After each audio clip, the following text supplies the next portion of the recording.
Hello, j'espère que tu vas bien. Alors bon, je te préviens d'avance, je suis un peu fatigué. Donc c'est possible que je bug un peu sur certains mots, que la vidéo soit pas parfaite. Mais c'est pas grave, ça me fait travailler sur le perfectionniste. Tu vois, même ça se dit pas. Ça me fait travailler sur le perfectionnisme. Et je vais quand même te publier cette vidéo parce que mon but c'est de te donner un maximum de valeur. Le truc c'est que j'ai un emploi du temps quand même assez chargé avec tous mes projets. Là, demain, je vais au championnat du monde de magie en Italie. J'ai des spectacles de prévus, j'ai une copine, j'ai plein de trucs à gérer dans ma vie. Et du coup, je peux pas passer tout mon temps à te faire des vidéos uniquement quand je suis bien reposé et quand je suis dans mon bureau avec le bel éclairage et tout. Donc, tu vois, je te fais des vidéos en voiture comme ça. Donc, le format n'est pas le plus idéal. Et en même temps, le contenu, ce que je vais essayer de te donner, je vais essayer de te donner un maximum de valeur. Alors aujourd'hui, j'ai envie de te parler d'un principe fondamental dans la magie qui est les angles de vue et qui est aussi la proprioception. Donc ta capacité à gérer ton corps dans l'espace, à percevoir l'espace autour de toi et aussi à se mettre à la place des spectateurs.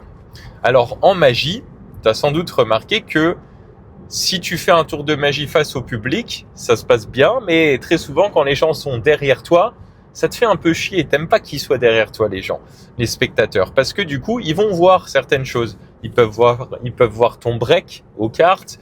Ils peuvent voir, une carte qui est empalmée. Ils peuvent voir plein de trucs s'ils sont derrière toi.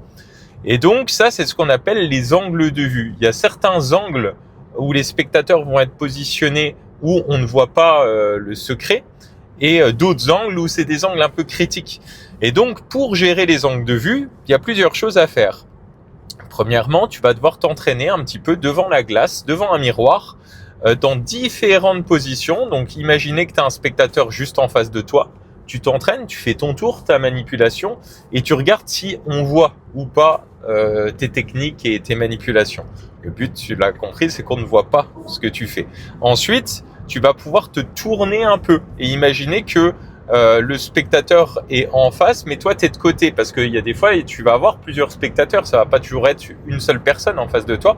Donc, des fois, tu auras des gens en face, mais aussi légèrement à gauche, légèrement à droite, etc.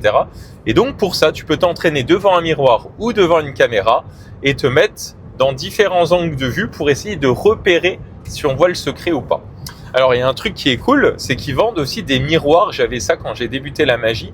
Des miroirs avec, sous forme d'armoire qui s'ouvre comme ça, où tu as 3 angles de vue différents. Tu as l'angle de face et vu que ça s'ouvre, ça te fait un peu comme une fenêtre.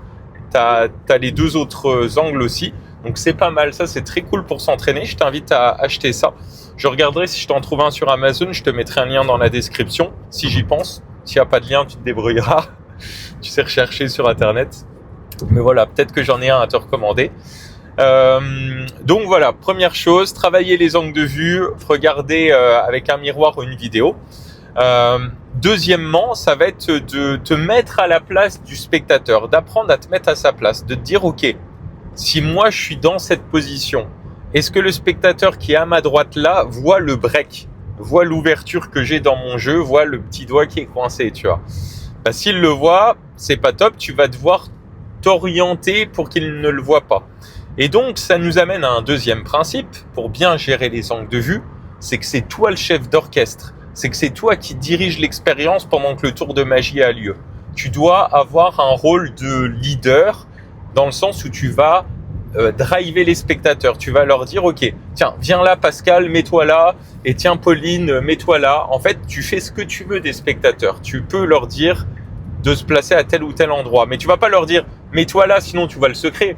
Tu vas leur dire mets-toi là, là tu verras mieux le tour. Tu vois ce que je veux dire? Il faut aussi justifier pourquoi tu fais ça et éviter que ça paraisse suspect. Donc je te laisserai trouver tes propres réflexions, mais moi c'est littéralement comme ça que je fais durant un spectacle. Je vais dire ok tiens Kevin, viens à côté de moi. Et tu vas tendre la main gauche comme ça en avant. Donc tu vois, il vient à côté de moi et hop, je vais le manipuler. Il faut devenir tactile, même si t'es pas tactile de base. Tu vas le devenir en tant que magicien, c'est nécessaire d'être tactile avec les spectateurs. Tu vas leur prendre le bras, leur poser la main de telle façon. Tu vas les déplacer dans l'espace, ce qui va te permettre de toi gérer ta scène. Parce que quand tu fais un spectacle de scène T'es sur scène, tu peux tout contrôler. Les gens, ils sont assis dans la salle, ils vont pas se lever, bouger et se déplacer.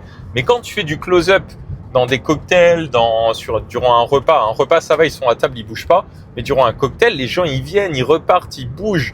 C'est compliqué à gérer. Donc, comment gérer ça? Eh bien, en posant toi-même le cadre, en disant, OK, les gars, mettez-vous là. Vous verrez bien mieux le tour dans cette position. Tiens, Pascal, viens, tu viens d'arriver, c'est parfait, t'es arrivé au bon moment, on n'a pas commencé encore. Mets-toi avec tes amis là, tu vas gérer les spectateurs. Et ce qui va te permettre de toi gérer tes propres angles de vue. Donc voilà, alors je réfléchis s'il n'y a pas d'autres choses à aborder. Ouais, ça me paraît pas mal déjà. Donc voilà, pour résumer cette vidéo sur les angles de vue et la gestion des spectateurs, plus toi tu vas t'entraîner sous différents angles de vue avec un miroir ou une caméra, plus tu vas réussir à te mettre à la place du spectateur et à savoir ce qu'il voit du tour de magie et te rendre compte que si tu es droitier et que du coup dans les tours de cartes, ta position de base elle est toujours tenue en main gauche, tu vas savoir que dès que les gens sont plutôt à ta droite avec l'expérience, c'est un peu chiant parce qu'ils vont voir tes doigts, ils vont voir peut-être certaines choses, alors que s'ils sont à ta gauche, ils voient rien du tout parce que le jeu de cartes est dans ta main et du coup l'angle, l'angle de vue des personnes va masquer, la main va masquer l'angle de vue des personnes vis-à-vis des cartes.